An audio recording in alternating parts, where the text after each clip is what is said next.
예수님께서 갈릴리 가버나움에 다시 들어가시니 집에 계신 소문이 들린지라 많은 사람이 찾아들어 문 앞에라도 용신할 수 없게 되었다 하고 본문은 시작하고 있습니다. 예수님께서 나사렛에서 나셨지만 가버나움에 내려오셔서 사셨다 하고 성경은 기록하고 있습니다.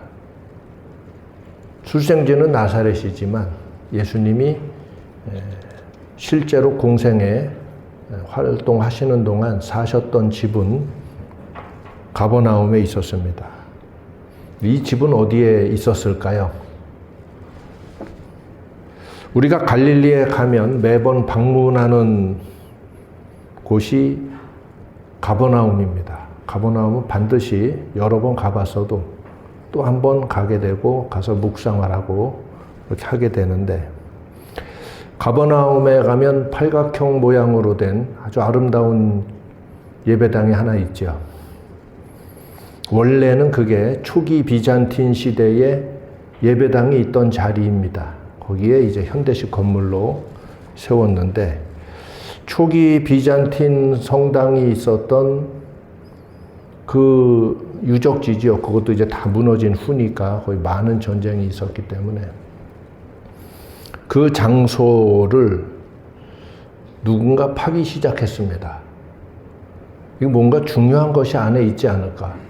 그래서 이 초창기 비잔틴 예배당이 있던 예배당 바닥의 유적지를 파내려가기 시작했는데, 고고학 발굴이라고 하는 건 뭐 아파트 건축같이 그냥 뚝딱뚝딱 되는 게 아니기 때문에 1960년대부터 시작된 발굴이 1980년대까지 이루어지면서 이렇게 마무리가 되는데, 그 성당 유적지 바닥에서 놀랍게도 1세기의 주택들 폐허가, 그 유적이 발견됩니다. 그리고 그 주택에 발굴하는 과정에서 동전이나 도자기들, 이거 확실하게 시대를 증거하는 것들이죠. 이게 예수님 당시에 있었던 집이었다 하는 것이 확인이 되고, 놀랍게도 그 남아있는 집의 벽들의 벽면에 베드로의 이름과 주 예수 그리스도라는 1세기의 문자로 기록된 그 비문이 발견됩니다. 고고학에서는 이 비문이 발견되는 게 굉장히 중요한 겁니다. 그래서 놀랍게도 이 집이, 이 장소가 바로 예수님이 그 당시에 가버나움에 사셨던 그 장소였을 것이라 하는 매우 확실시되는 심증을 얻을 수 있게 되었습니다. 그래서 이 중요한 발굴이 이루어지고 난 이후에 그 장소 위에 공중에 띄워서 오늘 우리가 가볼 수 있는 것과 같이 아름다운 현대식 예배당이 그 위에 다시 새롭게 세워져 있습니다. 그래서 우리가 가서 내려다봤던 그 유적지가 바로 예수님이 사셨던 그 집이었던 거예요. 놀랍죠? 그리고 그 북쪽으로 조금만 올라가면 바로 보이는 게 회당 유적지가 보이죠. 그것도 원래 다 폐허였는데 독일인 고고학자들에 의해서 그 폐허를 다시 다 재조립해가지고 그 아름다운 유대인 회당, 석회암으로 이루어진 회당이 지금 우리가 보는 것과 같이 복원되어 있는 거예요. 새로운 돌로 다 한 게 아니라 거긴 다 무너져 있던 것들을 다시 제 위치에 짜맞춘 거예요. 놀랍지 않습니까? 전문가들이 해석을 해요. 그리고 이 회당터는 당연히 예루살렘 성전을 향하여 정문이 나 있습니다. 왜냐하면 열왕기서에 이 솔로몬의 기도문이라는 유명한 기도문이 나오죠. 그 기도문에 뭐라 했습니까? 이 백성이 훗날 어디에 가서 어떤 일을 당한다 할지라도 이 성전이 있는 곳을 향하여 하나님께 기도하면 하나님께서는 하늘에서 그들의 기도를 들으시고 구원하여 주옵소서 하는 이 기도에 놀라운 기도문에 대한 믿음이 있기 때문에 전 세계 어디 있는 회당들이건 전부 다 예루살렘 성전을 향하여 기도를 할 수 있도록 그렇게 정문이 향하게 되어 있어요. 그래서 우리가 올라가서 볼 수 있는 그 석회암으로 된 아름다운 유대인 회당 유적지도 바로 예루살렘 성전을 향해 정확하게 정문이 나 있는 걸 볼 수 있어요. 그런데 더 놀라운 건 그렇게 해서 재구성한 그 유대인 회당 바닥면을 다시 또 발굴을 보니까 그 유대인 회당이 깔고 있는 석회암으로 된, 우리가 보통 로마식 건물로 돼 있어서 이거 참 아름답다 했는데 전체 구조가 예배당이 아니라, 기독교 예배당이 아니라 유대인 회당이었던 걸 알 수 있고, 그걸 바닥을 또 다시 발굴하게 되는 계기가 있어서 드러난 놀라운 사실이, 그 회당, 석회암으로 된 회당 바닥에 현무암으로 된, 거기 화산지대라 그 제주도에서 볼 수 있는 돌 같은 게 거기 기본적으로 다 깔려 있거든요. 그 집들도 다 그 현무암으로 된 집이에요. 그런데 현무암으로 된 회당의 기반이 드러나 있는 거예요. 그래서 발견한 것이, 지금도 가보면 그 지층을 확인할 수 있는데, 지금 우리가 보게 되는 유대인 회당이 정확하게 현무암 터 위에, 회당 터 위에 다시 세워진 유대인 회당이라는 걸 알 수 있어요. 그럼 그 현무암 회당 터는 1세기에 예수님 시대에 있었던 바로 가버나움 회당 그 자리였다 하는 게 확인이 된 거예요. 놀랍지요. 할렐루야. 이 고고학이 이렇게 중요하고 은혜롭습니다. 정확하게 그 1세기의 이거 현무암 회당터 그 위에 약간 크기가 다르지만 오늘 우리가 볼 수 있는 그 석회암으로 된 아름다운 회당이 다시 세워져 있는 걸 알 수 있어요. 그러니까 두 건물은 다른 거고, 새로 세워진 건물은 고대의 회당이 있던 그 자리에 다시 세워진 것과 같다. 그리고 그 방향도 정확하게 예루살렘 성전을 향해서 방향이 딱 나 있다. 자, 이 사실을 알고 나중에 갈릴리 다시 가보면 훨씬 은혜를 이제 받을 수 있겠죠. 근데 여러분, 더 놀라운 점이 뭔지 아십니까? 그 회당이 예루살렘 성전을 향해서 바라보고 있고, 회당장과 모든 사람들이 예루살렘 성전을 향하여 하나님 앞에 기도를 하죠. 바로 그 성전을 향하여 바라보는 그 바로 앞에 예수님의 집이 있었던 거예요. 그들은 예수님의 집을 향해서 기도하고 있었던 게 됩니다. 이건 하나의 어떤 계시적인 그 상징이기도 합니다. 성경의 모든 이 하나님이 하시는 일들은 작은 것 하나도 다 중요한 의미들을 띠고 있거든요. 이렇게 돼 있는 게 지금 갈릴리 가버나움의 모습이고, 바로 그 집에 예수님이 다시 들어오셨다 하는 소문이 나자 많은 사람들이 모여들었다 하는 말로서 오늘 본문이 시작되는 거예요. 이사야서 9장에 예언한 대로 이방의 갈릴리에 큰 빛이 임할 것이다.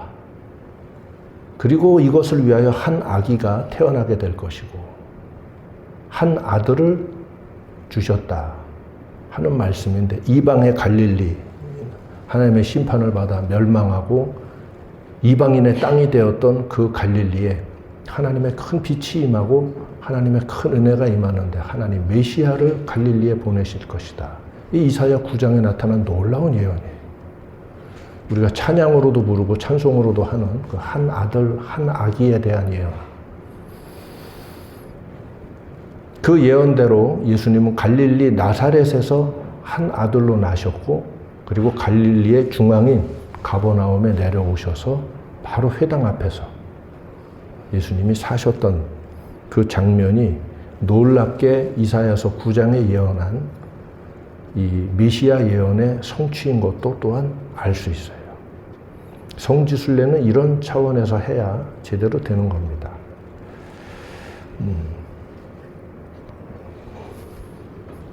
그럼에도 가버나움 사람들은 이런 예수님을 진정으로 믿지는 않았고, 예수님이 하시는 일과 예수님의 말씀의 권위를 보고 놀라워하면서도 마지막에는 예수님이 나의 피를 마시지 않고는 하나님 나라에 들어갈 수 없다. 근데 이 살과 피에 대한 말씀을 하실 때 사람들이 다 예수님께 등을 돌리고 버리고 마는 이런 장면이 나타납니다. 오직 예수님의 제자들만이 끝까지 예수님을 믿고 따랐을 뿐이에요. 그래서 가버나움 사람들의 이 문제는 다 보고 경험하고 놀라워하면서도 마음으로 예수님을 진실로 믿지 않았다는 거.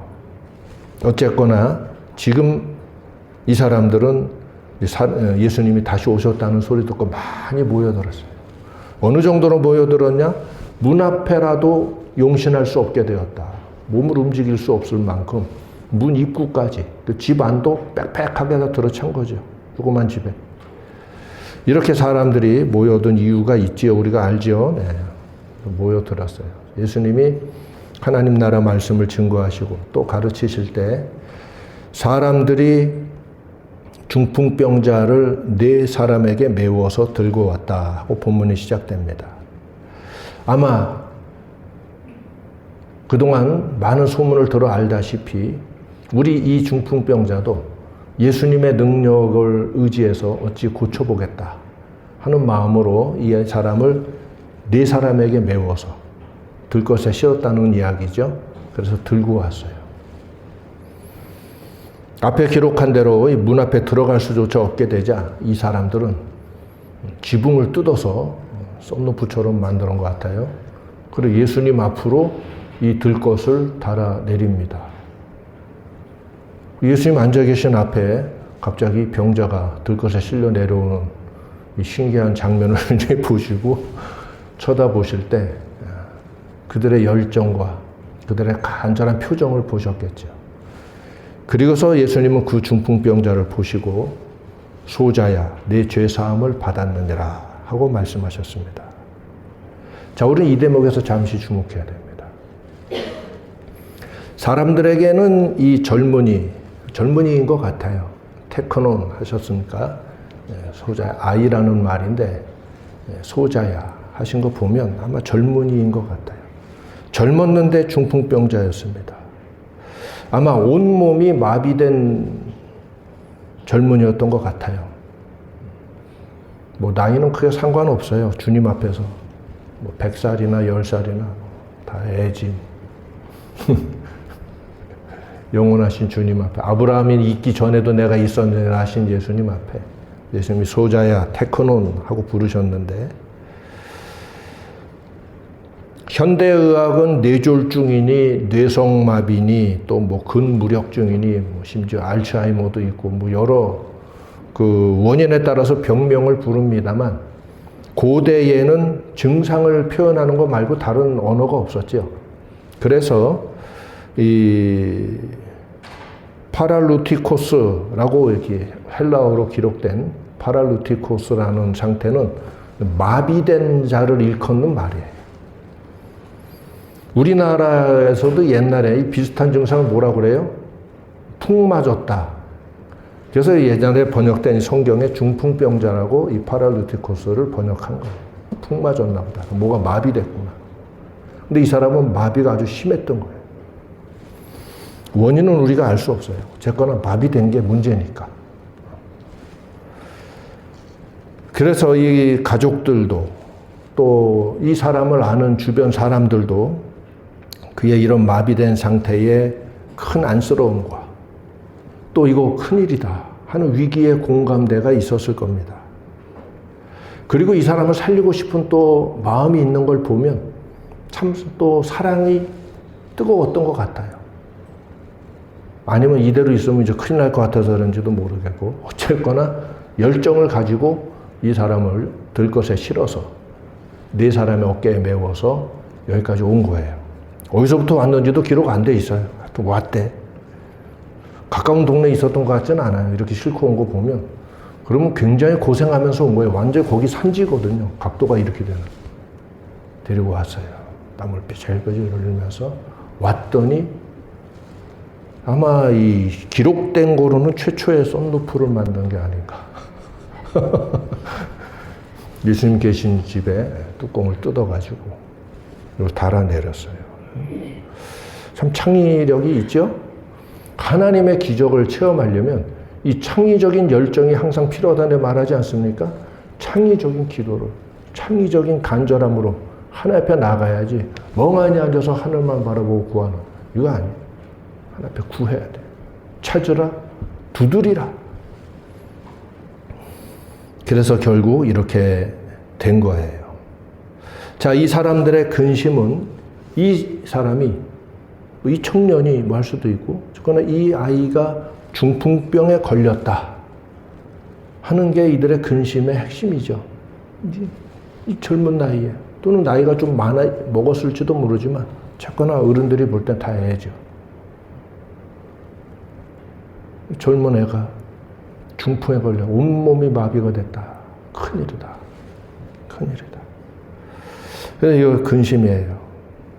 밥을 먹을 때도 아마 자기 손으로 못 집어 먹으니까 떠먹여줘야 되고, 갖다 버릴 수도 없고, 또 가족으로서 애정이 있고, 나면서부터 이렇게 됐는지 뭐 어쩌는 자세한 건 도무지 알 수 없어요. 그건 어느 날 이런 자가 등장한 거야.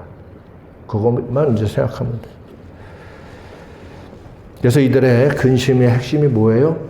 중풍병에 걸렸다는 거. 그게 좀 큰 문제예요. 이들의 문제의 핵심 뭐예요? 이 사람이 중풍병에 걸려 있다는 거. 그게 온 집안에 다 영향을 미치고, 주변 사람들도 다 근심스러워하고. 그게 문제였어요. 그런데 예수님은 이 사람을 보시자마자 뭐라고 말씀하십니까? 내 죄가 문제의 핵심이다 라는 사실을 드러내셨죠. 그래서 보시고 처음 하신 말씀이, 다른 말씀도 안 하셨어요. 소자야 테크논, 내 죄가 사함을 받았느니라. 내 죄가 사함을 받았느니라. 예수님의 죄사함의 선언을 하셨어요.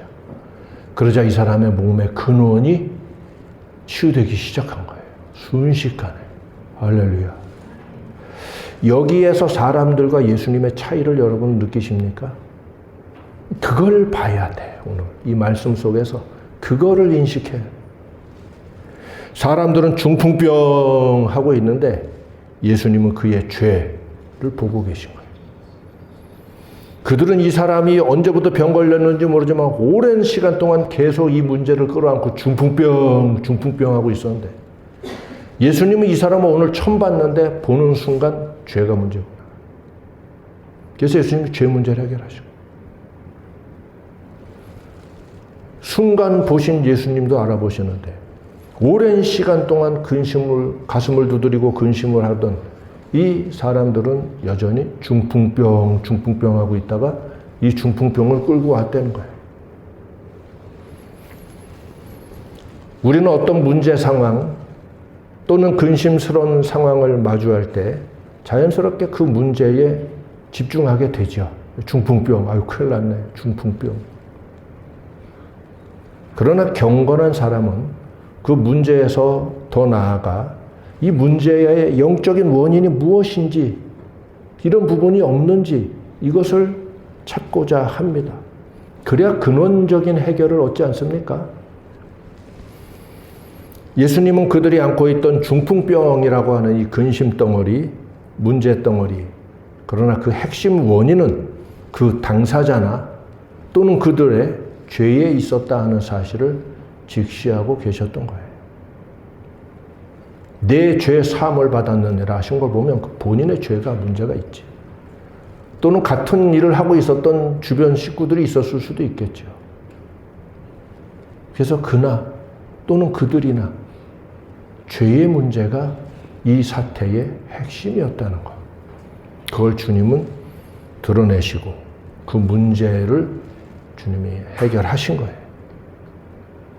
무엇보다 이곳에 계신 예수님은 오직 하나님만이 죄를 용서해 주실 수 있는데, 유대인들이 그거에 이제 헷갈리기 시작한 거죠. 참남하다. 오직 하나님만이 죄를 사하실 수 있거늘 이 사람이 네 귀에 이런 말을 하는가? 그러나 예수님의 권세에 눌려서 입 밖으로 내지 못하고 속으로 심각하다. 우리가 듣지 못할 말을 들었다. 중국인들이 저 천안문 노래 들은 거 뭐냐? 큰일 났다. 하나님만, 이 말은 하나님만 하는데 사람이 감히 이 말을 하면 선 넘은 말이 돼서 참담하다. 돌에 맞아 죽을 수도 있는. 그러나 예수님이 그들의 생각을 하시고 너희가 무슨 생각하는지 안다. 그러나 내가 이 말을 하는 것은 인자에게 죄를 사하는 권세가 있음을 너희로 알게 하려 함이라. 하는 예수님의 복음의 선언. 죄사함의 권세를 가지신 분이라는 메시아 되심의 선언을 하신 거예요. 그러면 좀 받아들여야 되는데 이 사람들이 말씀으로도 놀라고 권능으로도 놀라면서 예수님의 이 말씀을 받아들이지 못하는 거예요. 자기들이 맨날 메시아 보내달라고 저 성전 향해서 기도하는데 메시아가 그 앞에 와 앉아 계시잖아. 바로 성전 앞에, 그 회당 앞에. 그런데도 메시아 보내달라고 기도하면서 진짜로 보내셨더니 이사야 9장의 예언대로 그 갈릴리 중앙에 오셔서 아예 터까지 집까지 예수님이 자리 잡고 계신데도 메시아 보내달라고 하면서도 정작에 주님이 오셔서 내가 바로 그 메시아다라고 하는 선언을 하시는데 안 받아들이는 이 인간의 아이러니. 참 이해할 수 없죠? 이해할 수 없죠. 근데 이해할 수 없는 교인들이 참 많아요. 이 가버나움 사람들만 이해할 수 없는 게 아니라 많은 사람들이 이처럼 똑같은 모습을 보이고 있는 것을 경험하게 됩니다. 어쨌거나 할렐루야입니다. 죄사함의 권세를 가지신 메시아께서 마침내 이방의 갈릴리에 오셨다. 할렐루야. 이방의 갈릴리에 오셨다. 이사야 9장의 예언이 완전하게 성취된 사건이에요. 예수님이 이 말씀하신 순간 성취된 거예요. 죄사함의 권세는 정말 하나님만이 가지신 건데 그걸 내가 가지고 있다는 선언보다 더 심각하고 큰 선언이 어디 있어요? 이사야 9장의 예언은 이로써 완전하게 성취된 거예요.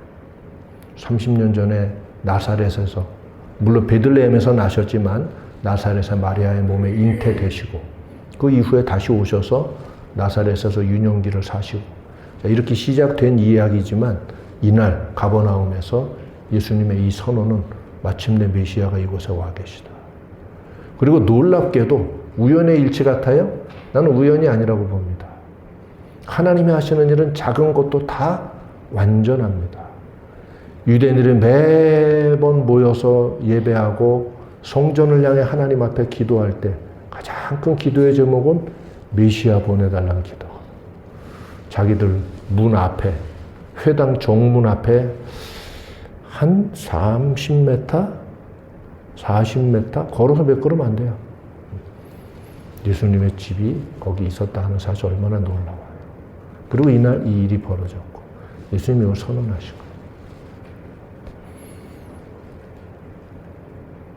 그는 실려서 왔다가 자기 침상을 들고서 걸어 나갔습니다. 이거보다 더 큰 표적이 어디 있어요?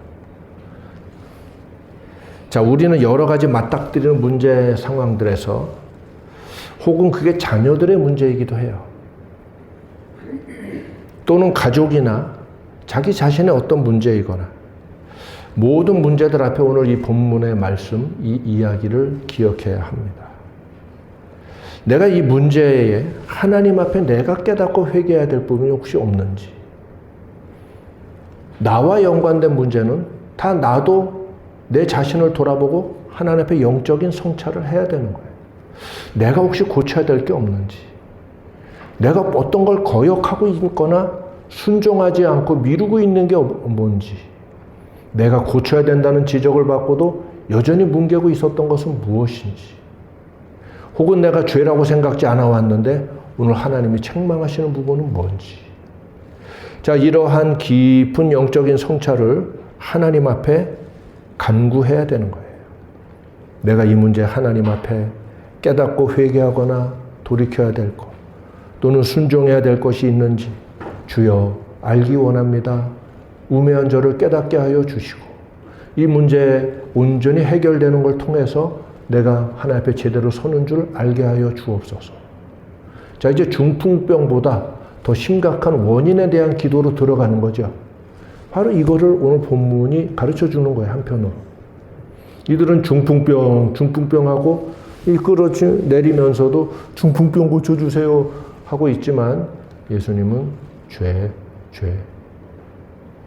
그런데 걱정 마. 오늘 너의 죄 용서받을 기회가 왔으니까. 예수님 해결해 주신 거예요. 할렐루야. 많은 경우에 인생의 문제들이 이러한 것들을 함께 안고 있다. 그렇다고 모든 게 다 그런 것다는 얘기는 아닙니다만 많은 경우에 이러한 성도들의 삶에서 일어나는 여러 가지 장애나 이런 문제들은 우리가 하나님 앞에 깊이 성찰하고 돌아봐야 돼.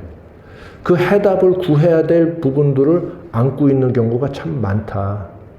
그런데 너무나 많은 경우에 아쉬운 부분이 이러한 성찰, 이러한 경건한 기도 없이 병원 가서 약 먹으면 되지, 뭐 가서 치료받으면 되지, 누구한테 도와달라고 전화하면 되지, 뭐 하면 되지. 자, 이렇게 가볍게 지나가 버리기 때문에 문제가 형태만 바꿔서 다시 다가올 뿐이지 그의 삶의 진정한 평화와 진정한 복이 온전하게 임하지 못하는 모습을 보게 됩니다. 많은 사람들이 이런 성찰들이 부족하고 그저 문제를 당하면 앞가림만 하는데 그치는 경우들을 보게 돼요. 그래서 뭐 선생을 바꾼다든지, 뭐 병원을 바꾼다든지, 뭐 직장을 옮긴다든지, 뭘 한다든지. 근원의 문제가 뭔지를 하나님 앞에 물을 줄 알아야 겸손한 자요, 경건한 자요, 인생을 배운 자예요. 그래서 많은 사람들이 여전히 중풍병 하면서 들것 들고 돌아다니는 모습을 보게 돼요. 그러다 어느 날 또 모습이 사라지고 이렇게 산단 말이에요. 이거 우리의 실생활에 그대로 적용돼서 우리가 깨달아야 될 이러한 교훈을 오늘 본문이 우리에게 가르쳐 주는 겁니다. 그러므로 여러분은 우리 모든 죄를 사해 주실 권세가 있으실 뿐만 아니라 이때는 아직 십자가 지시기 전이지만 미리 행하신 부분이 있죠.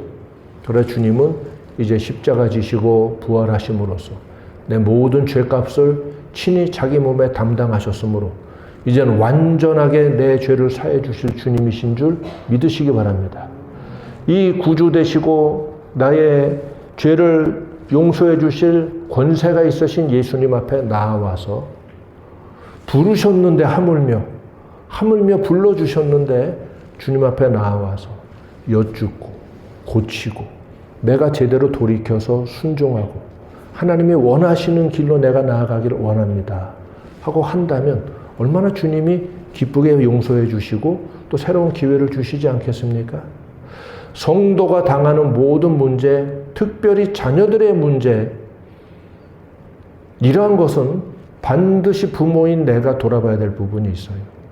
내가 순종해야 될 부분이 있고 내가 회개해야 될 부분이 있고 나의 무지를 깨우쳐야 될 부분이 있고 무지는 교만에서 나오는 겁니다. 선생님이 안 가르쳐 주셨거든요. 이건 변명이 안 돼요. 겸손한 자는 지식을 얻습니다. 무지한 자는 그 원인이 교만에 있어요. 묻지 않고 구하고 찾고 두드리지 않아서. 그래서 내가 어떤 일에 무지함이 발견되면 교만을부터 회개해야 돼요. 하나님 앞에. 주여, 내가 교만해서 묻지도 않았고 물으려는 생각도 안 했나이다. 이 교만한 놈을 용서해 주시고 그거부터 가슴을 두드리고 회개하고 그 다음에 이제 강론으로 나가서 그 다음에 내가 고쳐야 될 거 이제 지적받아 고치고 자, 이 모든 것을 하나님의 말씀을 구해야 돼요. 내가 이 일을 통해서 깨달아야 될 주의 말씀이 무엇인지 알게 하여 주옵소서. 말씀을 통해서 성도의 삶에 일어나는 모든 문제와 고난, 질병, 여러 가지 상황, 심지어 사고들조차도 하나님 앞에 이 경건한 기도로 나아가야 돼요. 오늘 이 모습을 여러분 잊지 마시기 바랍니다. 왜? 우리가 살아가는 평생에 이 일들은 계속 다른 모양으로 다가올 수 있기 때문에. 여기서 이 중풍병 들것을 들고 산 넘어 물 건너 찾아온 이 사람들, 그리고 그들을 한눈에 보시고 죄 문제를 언급하신 예수님, 이 차이를 항상 기억하세요. 오늘 나의 어떤 문제나 답답함이나 부족함이나 이런 것들이 나타날 때 주여, 내가 하나님 앞에 엎드려야 될 부분이 무엇이고 순종해야 될 것이 무엇인지요. 무지한 자의 귀를 열어 참된 지식을 알게 하여 주옵소서. 하나님 앞에 겸손히 구해야지. 이런 걸 경건한 성찰이라고 하는 거예요. 이런 사람만이 진정으로 성장할 수 있고, 어떤 문제를 겪든지 하나님이 인자하시기 때문에 항상 최선의 기회를 주려고 하시는 거거든. 고쳐질 수 있는 줄 믿으시기 바랍니다. 죄가 있거든 용서받을 기회가 남아있는 줄 믿으시기 바랍니다. 그렇게 하나님 앞에 나올 줄 알아야지. 교만 떨고 뒤로 물러가고, 교만 떨고 표 던지고, 이런 자는 절대로 되지 말아야 돼. 앞불사, 내가 이런 죄를 범하고 있었구나. 깨달으면 하나님 앞에 나와서 구해야지. 어떡하려고 그래 앞으로. 무슨 일이 나한테 다가올 줄 알고. 그때의 구주 대신 예수님께 등을 돌려버리고 있는 내 자신을 발견한다면 그때는 어떡할 거예요? 오도 가도 못하게 되는 거예요. 어떤 문제가 있어도 하나님 앞에서 등을 돌리는 죄를 범하지 마라. 그게 가장 큰 죄예요. 그런데 문제가 깨달아질 때 주님 앞에 나와서 회개하고. 자, 오늘 우리는 여기서 이 부분을 우리가 생각하고 묵상해야 합니다.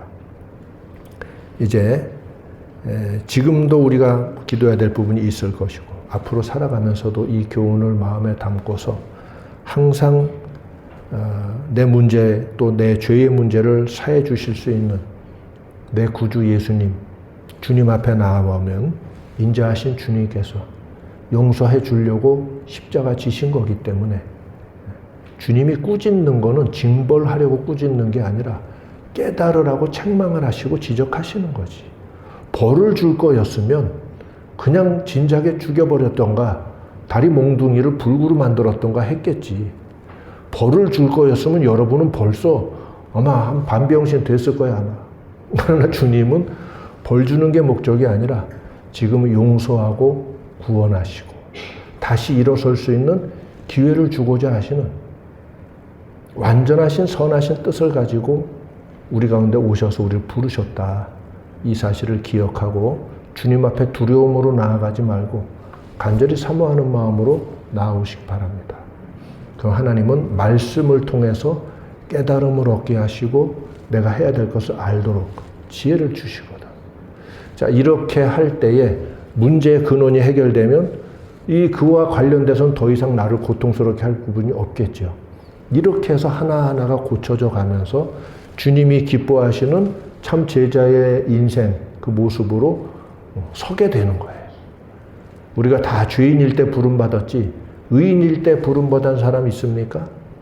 그렇기 때문에 우리가 부름받은 이후에 이제 고쳐야 될 게 많단 말이야. 그래서 인생의 여러 가지 일들을 성도이지만 겪고 당하게 되는 거예요. 이는 나를 십자가 앞으로 부르시는 하나님의 부르심인가 보다. 하나님의 호출인 줄 깨닫고 중풍병 하는 데서 이제 그 차원에서 벗어나 깊은 성찰의 기도로서 여러분의 인생이 깊은 깨달음과 이 성장의 길로 나아가시기를 바랍니다.